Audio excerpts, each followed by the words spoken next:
नमस्कार दोस्तों, स्वागत है आप सभी का जैसा हो ऑल इन क्लासेस पर। दोस्तों आज के क्लास में हम सबसे हाईलाइटेड योजना छत्तीसगढ़ का महतारी वंदन योजना के बारे में जिक्र करेंगे। चुनाव से पहले ही भाजपा ने अपने घोषणा पत्र में महतारी वंदन योजना के बारे में कहा था कि छत्तीसगढ़ के महिलाओं को 1,000 रुपये प्रति माह सहायता राशि दी जाएगी। हालांकि उस समय पात्रताएं और अपात्रताएं अर्थात किनको मिलेगा किनको नहीं मिलेगा उस संदर्भ में कोई जानकारी नहीं दी गई थी। लेकिन अभी हाल ही में छत्तीसगढ़ के महिला एवं बाल विकास विभाग के द्वारा ऑफिशियल पीडीएफ जारी कर दिया गया है इस संदर्भ में, जहां पर हमको ये जो महतारी वंदन योजना है इसके बारे में सारे डिटेल्स मिल जाते हैं। तो इसी पीडीएफ को सोर्स मानकर आज का क्लास हम डिस्कस करेंगे। और ये जो योजना है वन ऑफ द हाईलाइटेड योजना है, ठीक है, एकदम इंपॉर्टेंट योजना है। तो इससे क्वेश्चन अगर आप किसी भी एग्जाम की तैयारी कर रहे हैं छत्तीसगढ़ के, तो यहाँ से 100% तय है कि क्वेश्चन आएगा ही आएगा। तो ध्यान से आप लास्ट तक वीडियो जरूर देखिएगा और वीडियो अगर अच्छा लगे तो चैनल को सब्सक्राइब कर दीजिएगा और वीडियो को लाइक कर दीजिएगा।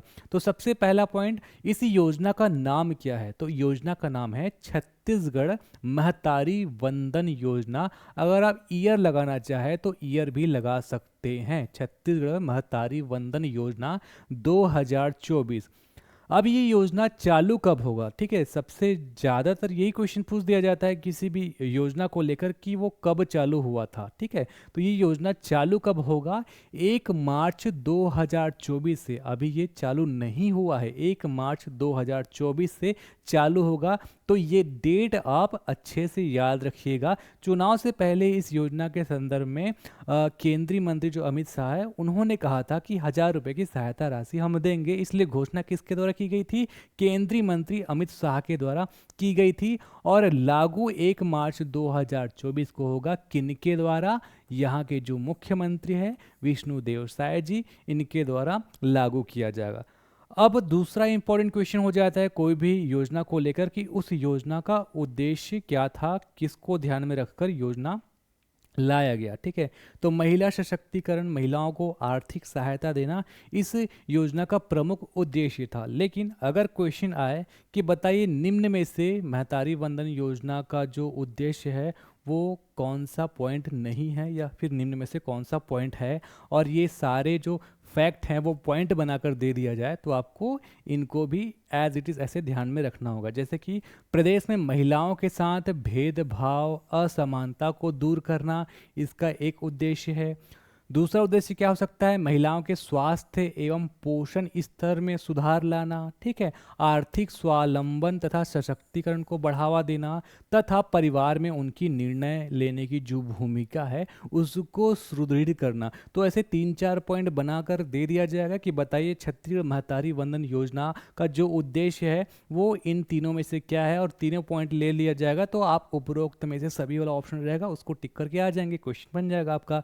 तो इसको भी आप ध्यान से याद रखिएगा। ठीक है, अब इसका क्रियान्वयन कहाँ तक होगा? तो संपूर्ण छत्तीसगढ़ में। ठीक है, ऐसा नहीं कि सिर्फ दुर्ग जिले में होगा, रायपुर जिले में होगा, संपूर्ण छत्तीसगढ़ में इसका क्रियान्वयन होगा।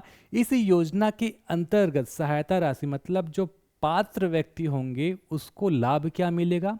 प्रति माह 1,000 रुपये, या फिर सालाना कितना हो जाएगा? 12,000 रुपये। ठीक है, अब यहाँ पर ध्यान देंगे कि ये जो महतारी वंदन योजना के अंतर्गत सहायता राशि दी जाएगी वो कौन सी टेक्नोलॉजी के अंतर्गत दी जाएगी। ठीक है, तो ये जो DBT है इसके संदर्भ में भी कई बार पूछ दिया जाता है, ये तो फिर कई बार इसका फुल फॉर्म भी पूछ दिया जाता है। क्या होता है? डायरेक्ट बेनिफिट ट्रांसफ़र, अर्थात जो लाभार्थी होंगे उनके अकाउंट में डायरेक्ट पैसे डाल दिया जाएगा। तो ये DBT के माध्यम से जो है सहायता राशि दी जाएगी। आवेदन प्रक्रिया ऑनलाइन या फिर ऑफलाइन दोनों माध्यम में किए जा सकते हैं, इसका डिटेलिंग हम आगे देखेंगे। तो यहाँ पर महतारी वंदन योजना के लिए जो पात्र होंगी, पात्र महिलाएं, वो कौन होंगी इसको आप एक नज़र देखिएगा। तो हाईलाइटेड जो पॉइंट है, जो इम्पोर्टेंट है, उसको मैं यहाँ पर मैंने अलग से टाइप करके दिया हुआ है। और जो ऑफिशियल पीडीएफ है वो भी मैं आपको डिस्क्रिप्शन में और हमारे टेलीग्राम ग्रुप में मैं आपको दे दूंगा। टेलीग्राम में Ajay Sahu online class search करके आप हमारा चैनल ज्वाइन कर सकते हैं, वहाँ पर ऑफिशियल पीडीएफ में अटैच कर दूंगा। ठीक है, तो सबसे इम्पोर्टेंट है कि छत्तीसगढ़ का मूल निवासी हो, जो भी महिलाएं होंगी छत्तीसगढ़ के ही होने चाहिए, मूल निवासी होने चाहिए, उनके पास छत्तीसगढ़ के निवासी के लिए सर्टिफिकेट होना चाहिए, 21 साल मिनिमम होना चाहिए। ठीक है, कैलकुलेट कैसे करेंगे, 1 जनवरी 2024 को न्यूनतम 21 वर्ष की आयु पूर्ण हो गई हो, मतलब 21 वर्ष से अधिक आयु हो, कम नहीं होना चाहिए। और महिला कैसे होंगी, जब उनका विवाह हो जाएगा, तो विवाहित, तलाकशुदा या फिर परित्यक्ता, जिनका त्याग कर दिया जाता है, ठीक है, परित्यक्त महिलाएं, इनको, तलाकशुदाओं को, और विवाहितों, है ना, इन 3 कैटेगरी में आपको ध्यान में रखना है। ठीक है, पहला तो आपको हो गया कि छत्तीसगढ़ का मूल निवासी हो, आयु 21 वर्ष से अधिक हो, और विवाहित, तलाकशुदा और परित्यक्त महिलाओं को इसी योजना का लाभ मिलेगा। ठीक, अपात्रताएं क्या है, अब किनको इस योजना का लाभ नहीं मिल सकता, जिनके परिवार का कोई भी सदस्य आयकर दाता, ठीक है, आईटीआर वगैरह भरते हैं, जो आयकर दाता टैक्स पेयर हैं, परिवार का चाहे कोई भी सदस्य हो, है ना, अगर आयकर दाता है तो वे अपात्र हो जाएंगे। शासकीय कर्मचारी, जैसे कि अगर आप, जिनके परिवार का कोई भी सदस्य, ऐसा नहीं है कि कोई है और महिला नहीं है तो वे महिला नहीं तो वो पात्र हो जाएंगे, यहाँ पर साफ साफ लिखा है परिवार का कोई भी सदस्य, है ना, तो परिवार का कोई भी सदस्य, चाहे वो सेंट्रल गवर्नमेंट का हो या फिर आपका स्टेट गवर्नमेंट का हो, तो कोई भी शासकीय विभाग, उपक्रम, मंडल, स्थानीय निकाय में अस्थायी या फिर स्थायी तौर पर या फिर संविदा के पद पर कार्यरत नहीं होना चाहिए, कोई भी अधिकारी या फिर कोई भी कर्मचारी नहीं होना चाहिए, अगर हैं तो अपात्र हो जाएंगे।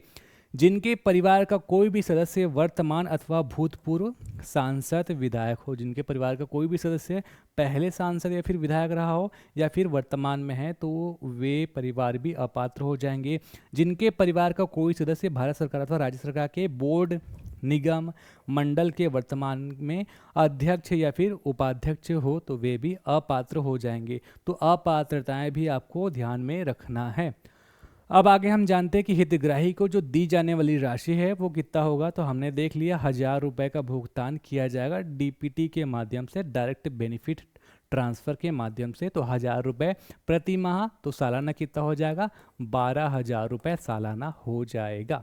ठीक है, अब यहाँ पर ऐसे भी कुछ महिलाएं हैं जिनको ऑलरेडी कुछ पेंशन मिल रहा है, ठीक है, राज्य सरकार की तरफ से कुछ ना कुछ सहायता मिल रहा है, तो अगर उनको सहायता मिल रहा है, सपोज 500 रुपये सहायता मिल रहा है, तो इस योजना के अंतर्गत शेष जो राशि है, अर्थात इनको 500 ही दिया जाएगा, ओवरऑल 1,000 से ज़्यादा नहीं मिलेगा। ठीक है, तो यहाँ पर लिखा है सामाजिक सहायता कार्यक्रम विभिन्न पेंशन योजनाओं से पेंशन प्राप्त करने वाली महिलाओं को 1,000 से कम पेंशन अगर प्राप्त होता है, जैसे 200 प्राप्त होता है तो 800 मिलेगा, 500 प्राप्त होता है तो 500 और मिल जाएगा, 800 प्राप्त होता है तो 200 मिलेगा, मतलब 1,000 से कम जो अंतर रहेगा वो भुगतान मिलेगा। ठीक, अब अगला है आवेदन कैसे करना होगा।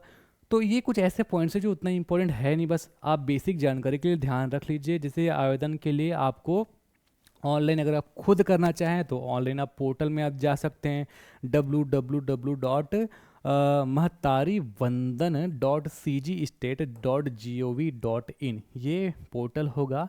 इसके अलावा मोबाइल ऐप भी तैयार किया जाएगा या फिर हो गया होगा शायद, इसके बारे में मुझे मालूम नहीं, लेकिन ये मोबाइल ऐप पोर्टल दोनों अवेलेबल कराया जाएगा, अगर हो गया है तो हो गया होगा, है ना। इसके अलावा आंगनबाड़ी केंद्र से लॉगिन आईडी के द्वारा, ग्राम पंचायत सचिव के लॉगिन आईडी द्वारा, बाल विकास परियोजना कार्यालय के द्वारा आवेदक स्वयं कर सकता है ऑनलाइन, और नगरीय क्षेत्र में वार्ड प्रभारी के लॉगिन आईडी से भी किया जा सकता है।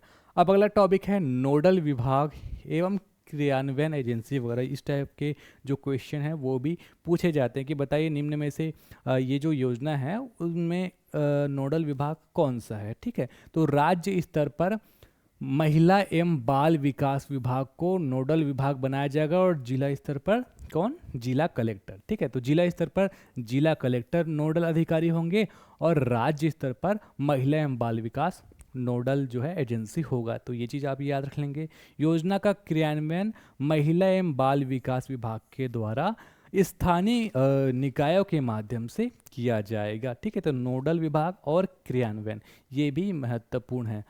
अब इसके अलावा कुछ ऐसे, जितना मैंने बता दिया वो तो बहुत इंपॉर्टेंट था, और कुछ आगे कुछ विशेष जानकारी भी मैं आपको जो पीडीएफ के स्क्रीनशॉट मैंने अटैच किया है उसी स्क्रीनशॉट से मैं आपको बता देता हूँ कि आप और किन चीज़ों पे एक बार ध्यान रख सकते हैं। ठीक है, तो पहले हम देखते हैं कि आवेदन की प्रक्रिया किस प्रकार की होगी। तो आवेदन की प्रक्रिया ऑनलाइन होगी और पूरी तरीके से निःशुल्क होगी, मतलब आपको पैसा यहाँ पे नहीं देना है, निःशुल्क फ्री होगा। ठीक है, आवेदन ऑनलाइन आवेदन करने हेतु आवेदिका के द्वारा पूर्व से ही आवेदन हेतु आवश्यक जानकारी जो होगा वो उक्त जो ग्राम पंचायत होगा, वार्ड, आंगनबाड़ी या फिर कोई भी कैंप, तो वहाँ पर सारे जो जानकारी है वो उपलब्ध होंगे जो भी आवेदन करना चाहेंगे उनके लिए, है ना।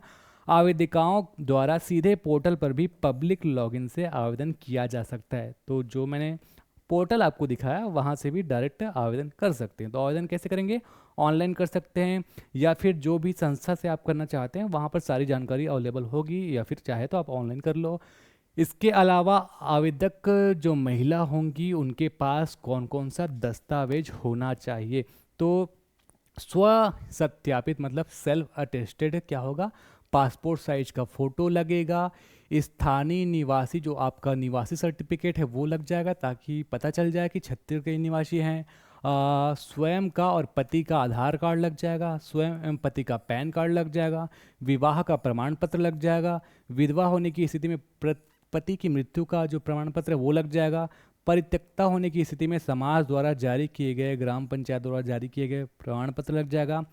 जन्म प्रमाण पत्र अगर नहीं है तो 10वीं या फिर 12वीं की अंक सूची लग जाएगा। पात्र हितग्राही का बैंक खाते का विवरण, पासबुक ये सब लग जाएगा। और स्व घोषणा पत्र मतलब शपथ पत्र भी आवेदन के साथ संलग्न करना होगा। तो ये सब आवश्यक दस्तावेज हो जाएगा, जो उतना इम्पोर्टेंट नहीं है। अगर आपको इस योजना के संदर्भ में जानकारी रखना है, खुद फॉर्म भरना है या किसी को बताना है, उसके लिए चीज़ है ना।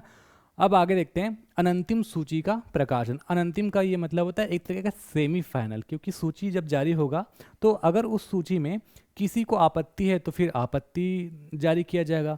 आपत्ति का निराकरण करने के बाद फाइनल सूची जारी होगा। ठीक है, तो यहाँ पे इसलिए लिखा हुआ है अनंतिम सूची का प्रकाशन। तो आवेदन प्राप्ति के निर्धारित अंतिम तिथि के पश्चात जो है, जो अनंतिम सूची है वो सूचना पटल पर चस्पा कर दिया जाएगा या फिर उसका प्रिंट आउट ग्राम पंचायत, वार्ड इत्यादि जगह चिपका दिया जाएगा। ठीक है, अब अगर आपत्ति होता है तो क्या किया जाएगा, आपत्तियों को प्राप्त किया जाना। ठीक है, किसी व्यक्ति को लगता है कि किसी के यहाँ कोई सरकारी नौकरी में है और उन्होंने फॉर्म भरा है और मुझे आपत्ति है, तो मैं आपत्ति दायर कर सकता हूँ। तो इस तरीके से अगर आपत्ति है तो आपत्ति ऑनलाइन या फिर ऐप के माध्यम से प्राप्त की जा सकती है। और आपत्ति कैसे दायर करेंगे, जब आपके पास पर्याप्त सबूत होगा। तो और जिन्होंने फॉर्म भरा है उसके खिलाफ, है ना। तो आपत्ति केवल सूची में दर्ज महिलाओं की पात्रता के संबंध में प्रमाण सहित मतलब सबूत होना चाहिए, आपके पास प्रूफ होना चाहिए, तब जाकर आप आपत्ति दर्ज कर सकते हैं। अब आपत्ति का निराकरण समिति यहाँ पर दिया गया है। तो प्रदर्शित अनंतिम सूची पर प्राप्त आपत्तियों का निराकरण आपत्ति निराकरण समिति के द्वारा किया जाएगा। अब ये जो आपत्ति निराकरण समिति है उसका स्वरूप क्या होगा, अर्थात आपत्ति का निराकरण कौन करेगा, इसके संदर्भ में भी यहाँ पर जानकारी दी गई है। जैसे कि ग्राम पंचायत क्षेत्र की प्राप्त आपत्ति को कौन देखेगा, तो ग्राम पंचायत क्षेत्र की प्राप्त आपत्तियों के निराकरण हेतु यहाँ पर मुख्य कार्यपालन अधिकारी, जनपद पंचायत क्षेत्र का तहसीलदार, नायब तहसीलदार एवं परियोजना अधिकारी, महिला एवं बाल विकास की समिति होगी। इसके अलावा नगर परिषद एवं नगर पालिका क्षेत्र की प्राप्त आपत्तियों की निराकरण हेतु तहसीलदार, सीएमओ एवं परियोजना अधिकारी एवं बाल विकास, महिला एवं बाल विकास की समिति होगी। नगर निगम क्षेत्र की प्राप्त आपत्तियों के निराकरण हेतु भी लगभग उसी तरीके से आप देख सकते हैं। परियोजना अधिकारी, शहरी विकास प्राधिकरण एवं जिला कार्यक्रम अधिकारी, महिला एवं बाल विकास की समिति होगी। तो किस आपत्ति का निराकरण कौन करेगा इसके बारे में यहाँ पर डिटेल लिखा हुआ है। समस्त आपत्तियों की समय सीमा में परीक्षण के उपरांत प्राप्त हितग्राहियों की अंतिम सूची निराकरण समिति के माध्यम से जो फाइनल सूची है वो अलग से लगा दिया जाएगा। इसके साथ साथ जो अपात्र हैं उसके बारे में भी सूची अलग से लगा दिया जाएगा। अब अगला है अपील का प्रावधान। अगर किसी को अपात्र घोषित कर दिया जाता है, जैसे मैं अपात्र घोषित हो गया और मुझे लगता है कि मेरे साथ गलत हुआ है, या फिर मुझे लगता है कि मैं संतुष्ट नहीं हूँ, मैं तो पात्र हूँ, मुझे कैसे अपात्र घोषित कर दिया, तो मैं उसके खिलाफ क्या करूँगा, अपील करूँगा। ठीक है, तो अपील का आप किसके पास करेंगे, ये सब भी जानकारी होना चाहिए। तो अंतिम सूची जारी होने के पश्चात अपात्र हितग्राहियों को यदि लगता है कि आपत्ति निराकरण समिति के द्वारा अपात्र किए जाने से वो संतुष्ट नहीं है, तो अपात्र हितग्राही इसके विरुद्ध जिला कलेक्टर के समक्ष समस्त दस्तावेज के साथ अपील आवेदन प्रस्तुत कर सकते हैं। ठीक है, तो जो भी अपात्र होंगे, जो कि संतुष्ट नहीं है, तो वो अपील किसके समक्ष कर सकते हैं, जिला कलेक्टर के समक्ष कर सकते हैं। सभी दस्तावेज उसको प्रस्तुत करना होगा, और यहाँ पर जो भी अपील जिला कलेक्टर को मिलेगा, तो अपील आवेदन पर जिला कलेक्टर जो है 15 दिवस के भीतर इस पर निर्णय करेगा। ठीक है, अब 15 दिन के भीतर जो कलेक्टर निर्णय करेगा वो निर्णय अंतिम माना जाएगा। तो कलेक्टर का जो निर्णय है वो अंतिम माना जाएगा, ये आपको ध्यान में रखना है। फिर अगला है नियमित परीक्षण एवं सत्यापन। जैसे कि भविष्य में कोई हितग्राही की मृत्यु हो जाती है और बीच में पता चलता है कि कोई व्यक्ति अपात्र है, तो ऐसे नियमित परीक्षण यहाँ पे किया जाएगा। किसी की मृत्यु हो गई तो उसको हटा दिया जाएगा, है ना, कोई अपात्र है तो उसको हटा दिया जाएगा। इस तरीके से नियमित परीक्षण भी किया जाएगा। उसके बाद अगला है निगरानी एवं समीक्षा। तो राज्य स्तर पर निगरानी कौन करेगा, राज्य स्तर पर योजना क्रियान्वयन उसके सतत निगरानी हेतु राज्य निगरानी एवं क्रियान्वयन प्रकोष्ठ SPMU अलग से स्थापित किया जाएगा। राज्य स्तर पर राज्य निगरानी एवं क्रियान्वयन प्रकोष्ठ अलग से एक नई एजेंसी, एक पृथक जो है स्थापित किया जाएगा, और ये जो है सारे योजना का मॉनिटरिंग करेगा। ठीक है, राज्य स्तर पर। जिला स्तर पर कौन करेगा, जिला स्तर पर कलेक्टर की अध्यक्षता में गठित समिति, जिसमें कौन कौन हो सकते हैं, मुख्य कार्यपालन अधिकारी, जिला पंचायत आयुक्त, नगर निगम, संयुक्त संचालक नगरीय प्रशासन एवं विकास विभाग अथवा उनके प्रतिनिधि, अथवा जिला ई गवर्नेंस मैनेजर सदस्य होंगे। मतलब कौन कौन सदस्य होंगे ये सब यहाँ पे लिखा हुआ है। नोडल एवं क्रियान्वयन एजेंसी, ये तो मैंने आपको पहले ही बता दिया था। योजना हेतु जो नोडल एजेंसी होगा राज्य स्तर पर, तो महिला एवं बाल विकास विभाग होगा, और जिला स्तर पर जो जिला कलेक्टर होंगे वो नोडल अधिकारी होंगे। ठीक है, तो इस तरीके से जो भी मैंने आज आपको बताया वो आप ध्यान में रखिएगा। और अगर आपको ये वीडियो अच्छा लगा तो वीडियो को लाइक कर दीजिएगा और दोस्तों में इसको शेयर कर दीजिएगा। और अगर आपको ये क्लास अच्छा लगा तो चैनल को सब्सक्राइब भी कर दीजिएगा, बेल आइकन को भी प्रेस कर दीजिएगा। तो आज के लिए बस इतना ही। नमस्कार, धन्यवाद।